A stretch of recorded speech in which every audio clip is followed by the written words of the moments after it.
अनुमान का लक्षण किया।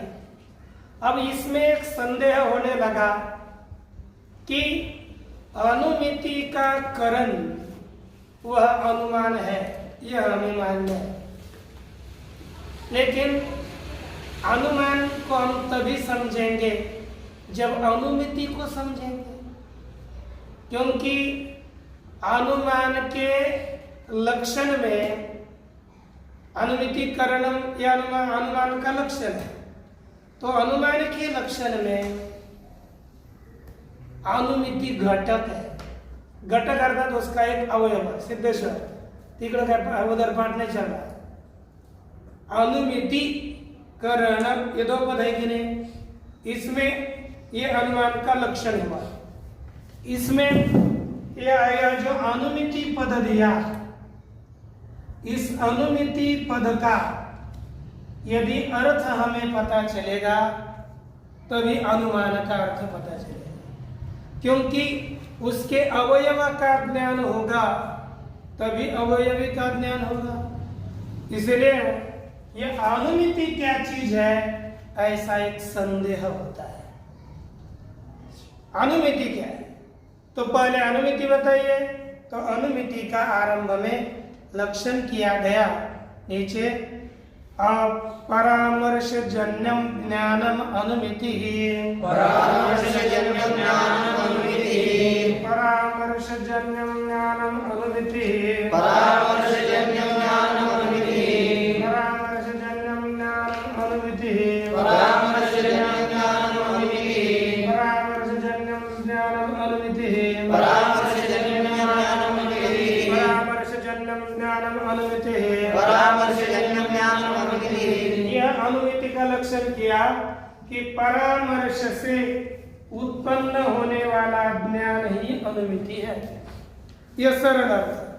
क्या अर्थ हो गया, परामर्श से उत्पन्न होने वाला ज्ञान अनुमिति है। ये बाद में हम पूछेंगे तो पता चलेगा कि नहीं, कल तो नहीं आएगा। हंसने से इससे मूर्खता पता चलती है, आखिर मूर्ख है। यदि अभ्यास करने में प्रवृत्त, हमको यदि ये नहीं आता है तो दिक्कत होनी चाहिए, दुख होना चाहिए। नहीं आता है तो हंसना है, तो अर्थात फिर पढ़ना नहीं। परामर्श जन्यम ज्ञानम अनुमिति, अर्थ क्या हुआ इसका, परामर्श से उत्पन्न होने वाला ज्ञान अनुमिति है। इतना लक्षण किया। अब हम इसका पद कृत्य करते हैं। क्या करते हैं, पद कृत्य। इतना करेंगे, पहला लक्षण, नीचे पीछे चलेंगे, ज्ञानत्वम अनुमितेर लक्षणम। क्या लक्षण किया, ज्ञानत्वम अनुमितेर लक्षणम। इतना यदि लक्षण करेंगे तो कहाँ व्याप्ति होगी ना, प्रत्यक्ष आदि सभी ज्ञानों में।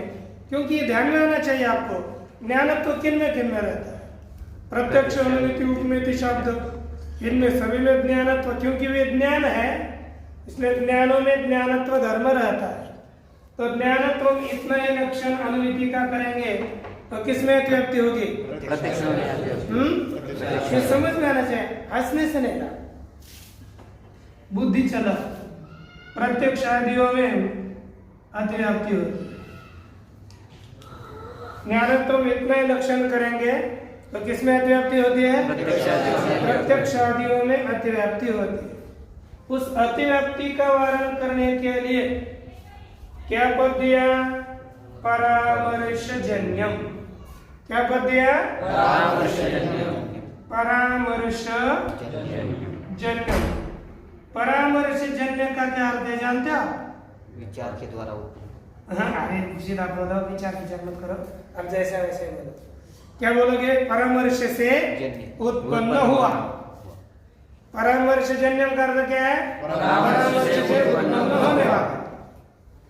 अब ये परामर्श से उत्पन्न होने वाला ज्ञान क्या किया, परामर्श से उत्पन्न होने वाला ज्ञान वही कौन है, अनुमिति। तो लक्षण हो गया परामर्श जन्यत्वे सति ज्ञानत्वम अनुमितेर, तुरंत बोला है परामर्श जन्यत्वे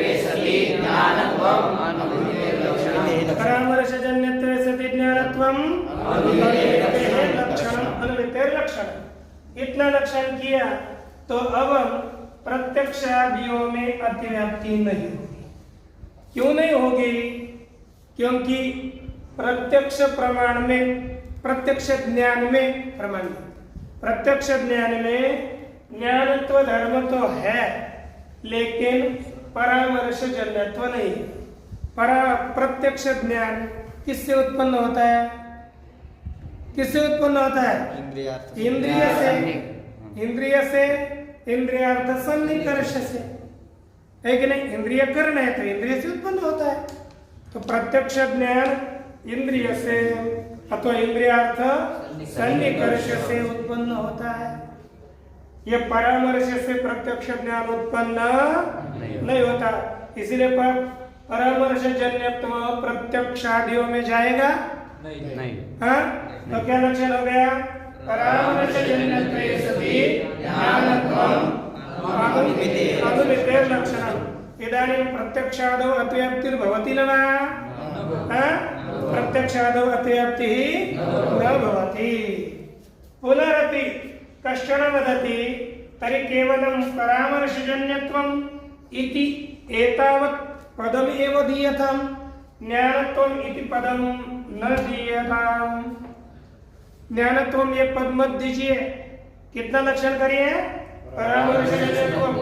इतना ही परामर्शजन्यत्वम्, इतना लक्षण करने से ही प्रत्यक्षादियों में होने वाले अतिव्याप्ति का वारण हो जाता है।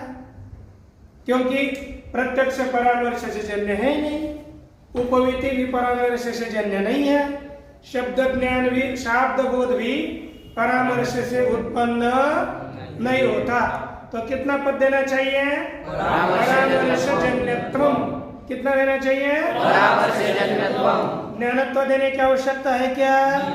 नहीं, केवल परामर्श जन्यत्व इतना ही पद दीजिए, ज्ञानत्व मत दीजिए। ज्ञानत्व पद व्यर्थ है। इस तरह से शंकाकर्ता ने एक शंका करी। उस शंका का समाधान देते हुए कहते हैं, यदि हम परामर्श जन्यत्वम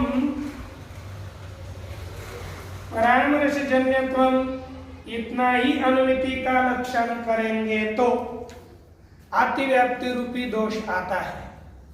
कहाँ पर अतिव्याप्ति होगी? तो कहते हैं कि एक देखो, पहले आप ढूंढो परामर्श से कौन कौन उत्पन्न होता है। परामर्श से एक अनुमिति उत्पन्न होती है, ठीक। परामर्श दूसरा, पीछे हम देखे थे, स्वध्वंसम प्रति स्व कारण, अपने नाश के लिए हम स्वतः कारण होते हैं। ये प्रमाण बताते हैं, आप अपने घात कर होते कि नहीं?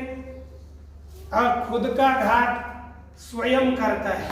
इधर जब आप अभ्यास नहीं करोगे ना, तो उस समय समझो अपना घात खुद ने किया और कोई नहीं करता, कोई कभी कर नहीं सकता। इसलिए अपना अभ्यास भविष्य काल में कोई किसी का साथी नहीं होता। स्वयं को अपना सब कुछ करना पड़ता है। इसलिए पहले आप ये ध्यान दीजिए, स्वयं का घातक होता है। तो ये परामर्श का नाश करने वाला का करने का हेतु भी कौन होगा? परामर्श हो ही जाता है। परामर्श का नाश का कारण परामर्श होता है। घट के नाश का कारण, नाश को हम दूसरे शब्दों में कहते हैं ध्वंस। घट ध्वंसम प्रति घट कारण, घट ध्वंसम प्रति परामर्श ध्वंसम प्रति परामर्श कारण है। तो परामर्श जन्य परामर्श का ध्वंस है कि नहीं? घट का ध्वंस घटजन्य है कि नहीं? तो घट का ध्वंस किससे उत्पन्न होता है? घट से। परामर्श का ध्वंस किससे उत्पन्न होता है? तो अब यदि परामर्श जन्यत्वम यह करेंगे तो परामर्श से दोनों उत्पन्न होते हैं, एक परामर्श ध्वंस, और दूसरी है अनुमिति। अनुमिति का हम लक्षण कर रहे हैं। अनुमिति का लक्षण, अनुमिति में जाए तो कोई दोष नहीं है, लेकिन तो अन्य में जाएंगे तो अद्व्यक्ति है, तो केवल हम परामर्शजन्यत्वम इतना ही अनुमिति का लक्षण करेंगे। तो किस में अतिव्यक्ति होती है? परामर्श में। हाँ, परामर्श में। किसमें? किसमें?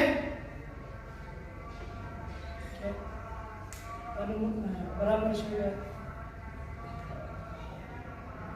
है नहीं, लक्ष्य में लक्षण जाने पर क्या दोष आता है? नहीं। और अलक्ष्य में लक्षण जाए तो अलक्ष्य कौन है?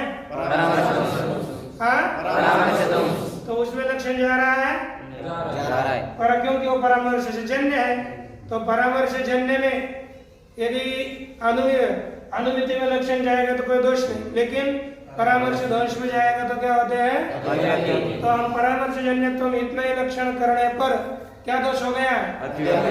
इसलिए इस दोष का वारण करने के लिए हमें क्या पद देना पड़ेगा? ज्ञानत्व यह पद देना ही पड़ेगा। क्या पद देना पड़ेगा? अब यदि ज्ञानत्व पद देंगे तो अतिव्याप्ति दोष नहीं आएगा, क्योंकि परामर्श से जन्य होता हुआ वो ज्ञान होना चाहिए।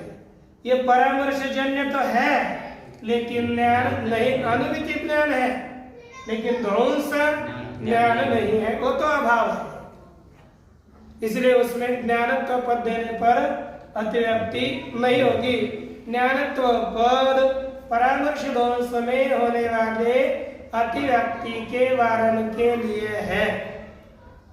समझ में आया? केवल हम ज्ञानत्व में इतना पद देंगे तो प्रत्यक्षादियों में अतिव्याप्ति, उसका वारण करने के लिए परामर्श जन्यत्व पद देना पड़ा। पतो परामर्श जन्यत्व से ज्ञानत्व में इतना लक्षण हुआ, लेकिन पूर्व पक्ष ने शंका करी परामर्श जन्यत्व इस ये पद आपने प्रत्यक्ष आदियों में होने वाले अतिव्याप्ति के वारण के लिए दिया है। यदि आप परामर्श जन्यत्व में इतना भी लक्षण करोगे तो प्रत्यक्ष आदियों में अतिव्याप्ति नहीं होगी, तो ज्ञानत्व पद व्यर्थ है, कोई काम का नहीं। तो सिद्धांत ने कहा नहीं, परामर्श जन्यत्व में इतना पद देने पर परामर्श ध्वंस में अतिव्याप्ति होती है, उस अतिव्याप्ति का वारण करने के लिए ज्ञानत्व पद देना पड़ेगा। इसलिए ज्ञानत्व पद निरर्थक नहीं है, सार्थक है। कितना हो गया? परामर्श जन्यत्व सति ज्ञानत्व, इन दो पदों का अर्थ। अब परामर्श जन्यत्व सति ज्ञानत्व इतना पद देने पर भी एक जगह पर अतिव्याप्ति होती है, उसका विचार हम बाद में करेंगे।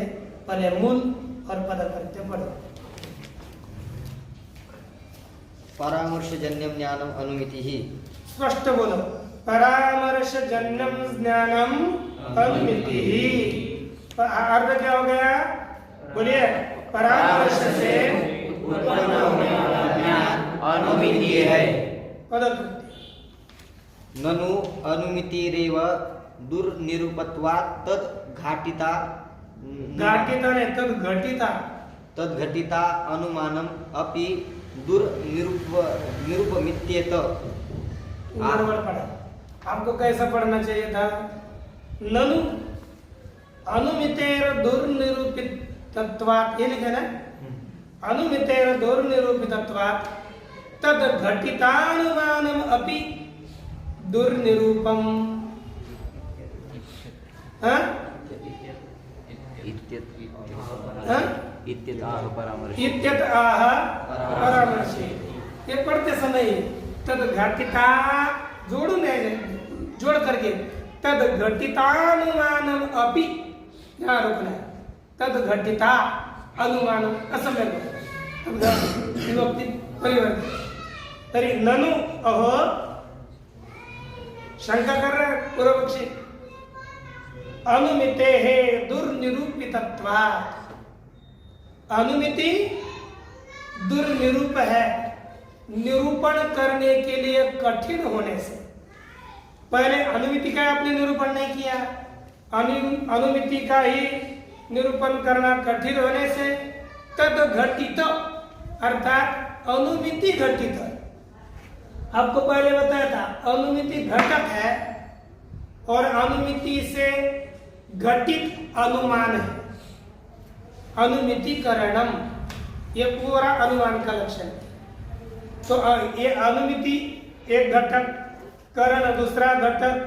यदि अनुमिति ही निरूपण करने के लिए कठिन है तो तद घटित अनुमान का भी निरूपण करने के लिए अतिशय कठिन है।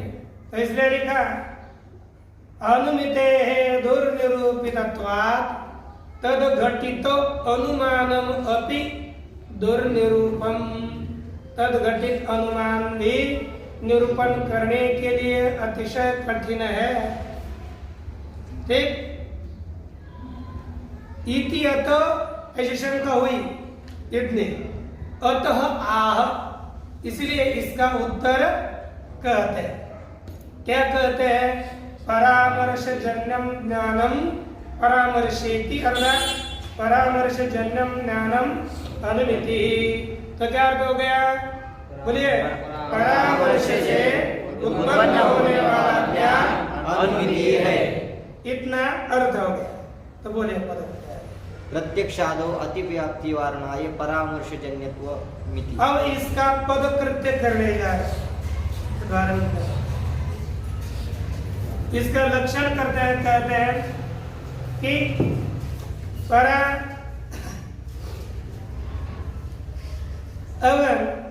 परामर्शजन्यम ज्ञानम अनुमिति, इसका पद कृत्य किया प्रत्यक्षादौ अतिव्याप्ति वारणाय परामर्शेति। कितने लिखा?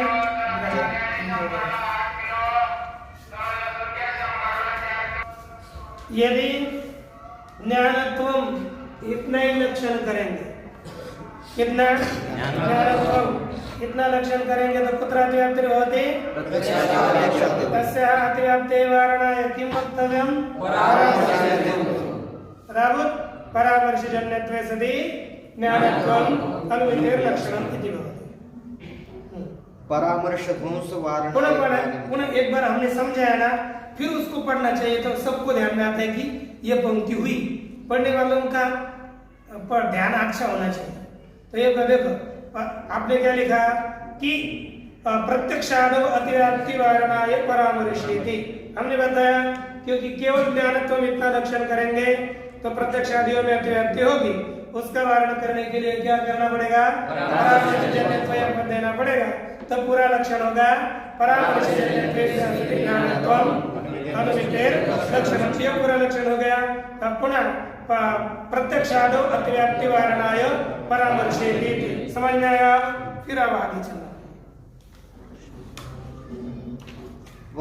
परामर्श ध्वंस वारणाय ज्ञानमिति। अब यदि अब पहले शंका करे क्योंकि आपने ज्ञानत्व पद क्यों दिया? केवल परामर्शत्व इतना ही पद दीजिए, ज्ञानत्व देने की आवश्यकता नहीं है। तो केवल परामर्शजन्यत्व इतना ही लक्षण करेंगे तो कहाँ अतिव्याप्ति होती है? परामर्श ध्वंस से। परामर्श ध्वंस में होने वाली अतिव्याप्ति का वारण करने के लिए क्या पद देना पड़ेगा? तो क्या लक्षण हो गया पूरा?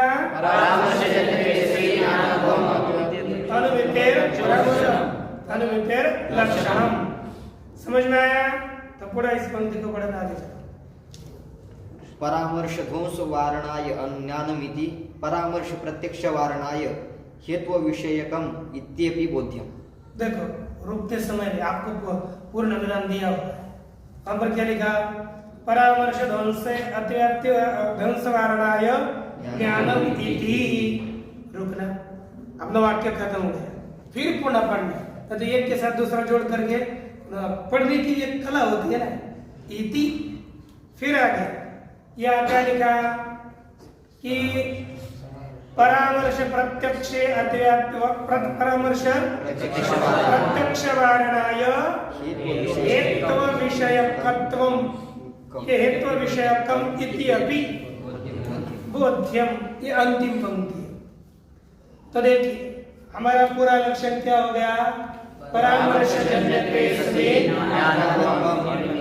कितना समझने में कोई दिक्कत अब? ऐसा बात है, यहाँ पर चंचलता नहीं करना, ये खा रहे।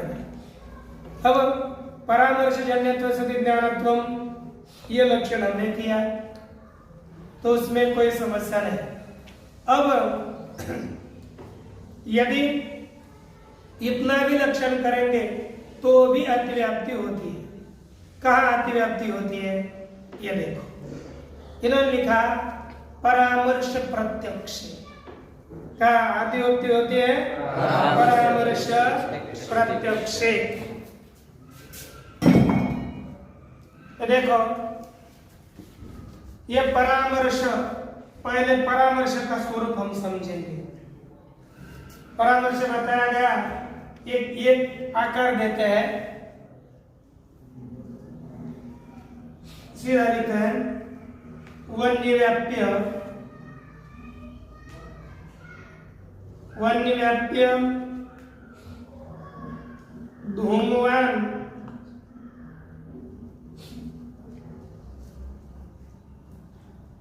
पर्वत। परामर्श का आकार क्या हो गया? वन्यव्याप्य धूमवान पर्वत। यह परामर्श हुआ।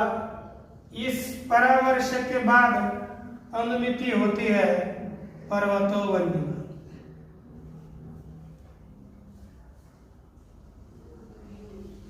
पहले क्या होता है? परामर्श कौन सा? वन्यव्याप्य धूमवान पर्वतः। उसके बाद अनुमिति क्या होती है?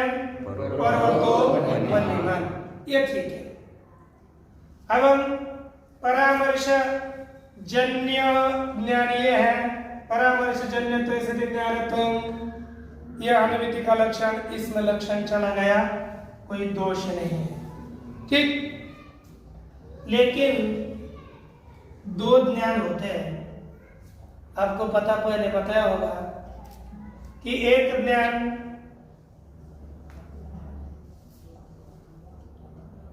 व्यवसाय ज्ञान है। कौन सा ज्ञान? व्यवसाय।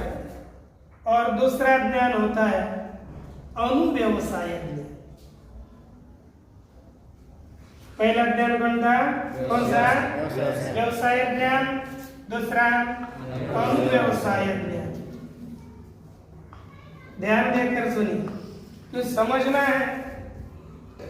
इसको कंठस्थ नहीं कहा था कोई, इसे समझना कहते हैं। कंठस्थ करना अलग चीज और समझना अलग चीज होती है। एक व्यवसाय ज्ञान, व्यवसायिक ज्ञान, अनुव्यवसायिक ज्ञान। अब व्यवसायिक ज्ञान, अनुव्यवसायिक ज्ञान, ऐसे दो ज्ञान है। अब समझो, हमें पहले एक ज्ञान होता है, पहले जो घट ज्ञान हो गया, हमको घट ज्ञान।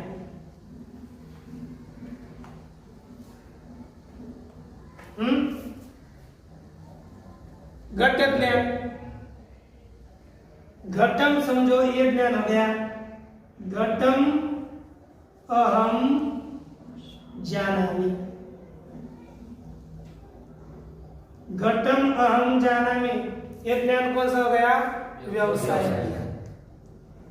पहला ज्ञान होता है ना, उसको घटम अहम जानामि एक हो गया। और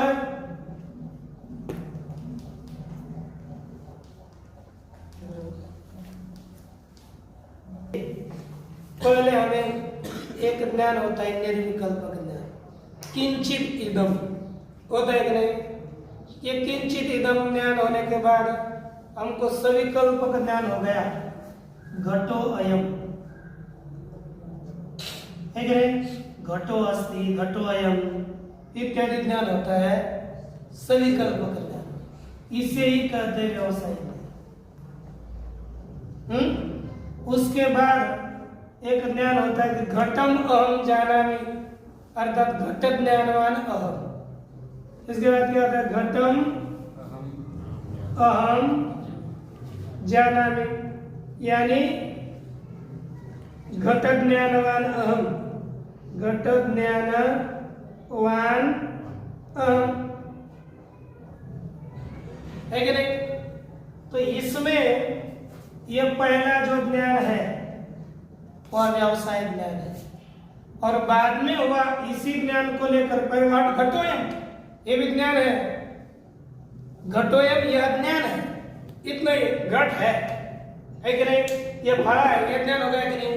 लेकिन आपने किसने पूछा कि आपको फला पता है, फलक पता है, तो क्या बोलेगा? हाँ, मैं फले के ज्ञान, फले को जानता हूँ, और फले का ज्ञान, फलक का ज्ञान मुझे है।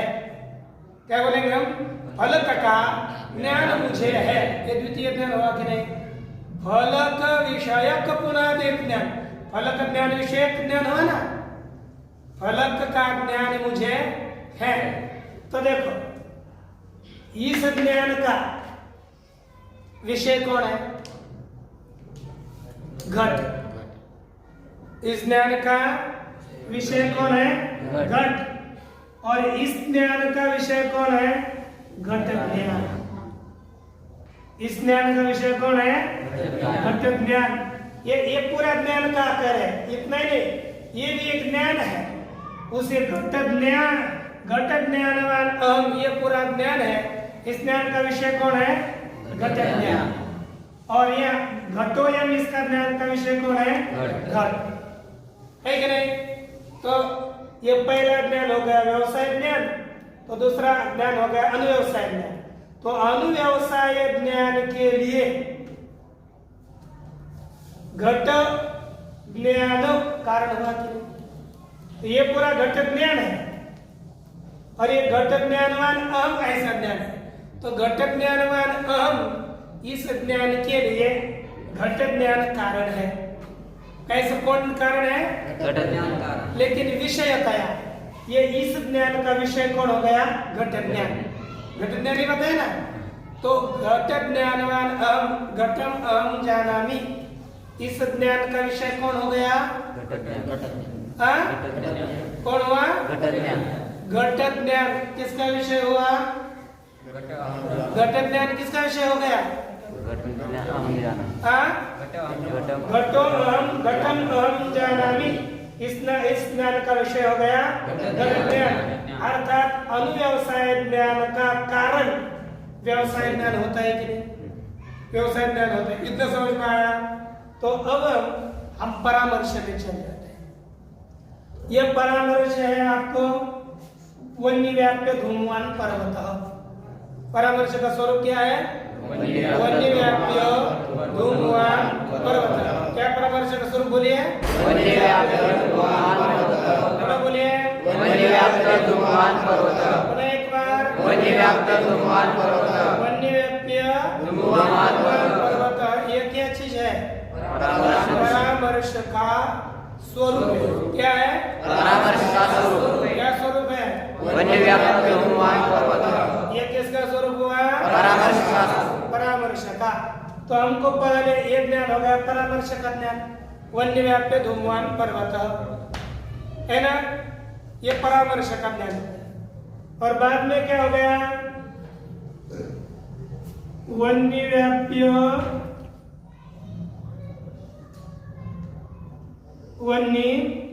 व्याप्य धूमवंतम पर्वतम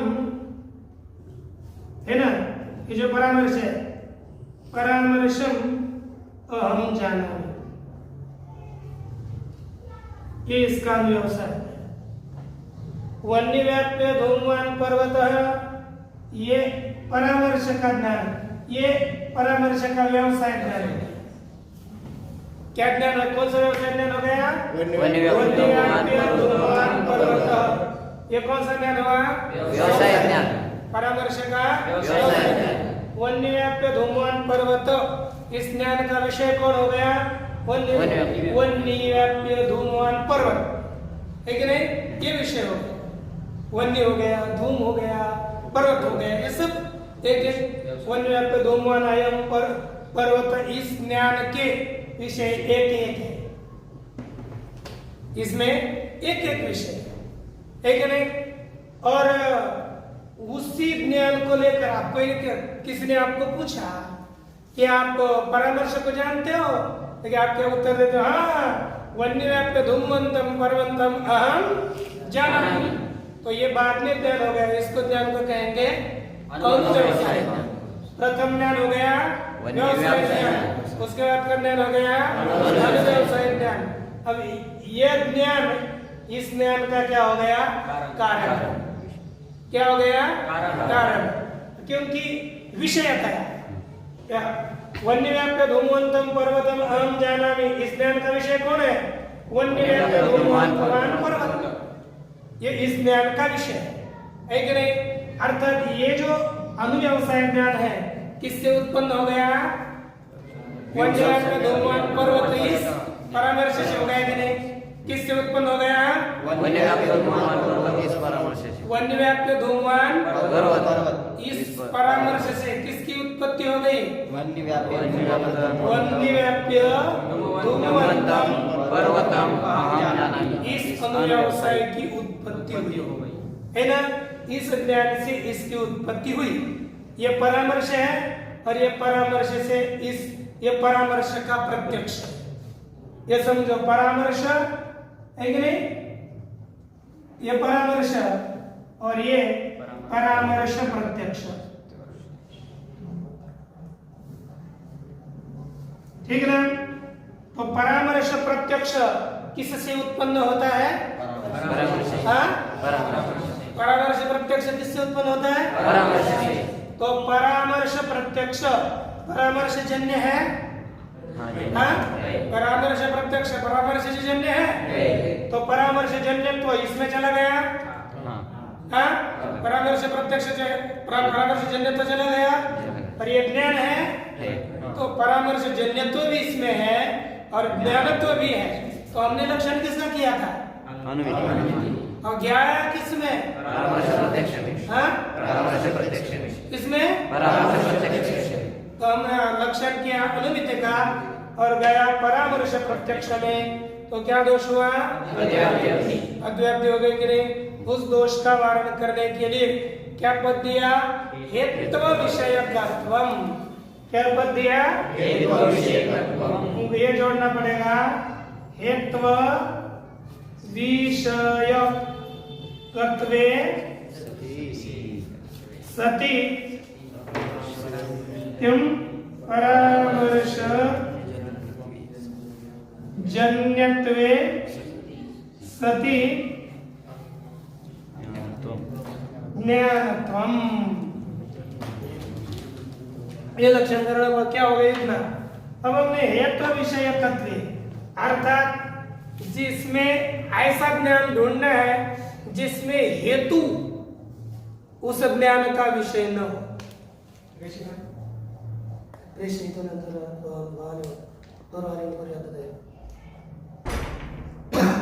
हेतु विषयकत्वे सति परामर्श जन्यत्वे सति ज्ञानत्वम।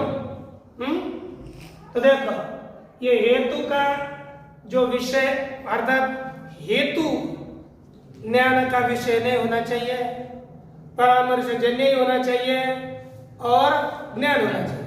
देखो, ये जो ज्ञान है ना, अनुव्यवसाय ज्ञान, इस ज्ञान के कौन कौन विषय है? देखो, एक वही इस ज्ञान का विषय, दूसरा धूम, तीसरा पर्वत। ये सभी इस ज्ञान के क्या है? विषय है। और धूम कौन है इसमें? हेतु। अनुमिति का धूम कौन है? हेतु। तो ये ज्ञान हेतु विषयक हुआ कि हेतु अविषयक? हमको कैसा चाहिए? हेतु अविषयक, हेत्व विषयक, है ना? तो हेत्व विषयक ज्ञान होना चाहिए और परामर्श से उत्पन्न होने वाला होना चाहिए। तो देखो, अब अनुमिति देखो, पर्वतो वन्यमानी अनुमिति, पर्वतो वन्यमानी अनुमिति परामर्श से उत्पन्न होती है। अनुमिति परामर्श उत्पन्न होती है, तो परामर्श जन्य है तो है, ये कोई समस्या नहीं। हेतु इसमें है, पर्वत पक्ष है, वन्य साध्य है, हेतु धूम उसमें है। तो हेतु को विषय न करने वाला, परामर्श से उत्पन्न होने वाला ज्ञान कौन सा हो गया? पर्वतो वन्यमान ही ज्ञान हो गया। अब ये ज्ञान नहीं हुआ, इसलिए अब हेतु विषयकत्व का पद देने पर परामर्श प्रत्यक्ष में अनुमिति की लक्षण की अभिव्यक्ति नहीं होगी। तो इतना लक्षण हो गया। हेतु विषयकत्वे सति परामर्शजन्यत्वे सति ज्ञानत्वम् अनुमितेः लक्षणम् इति। बस।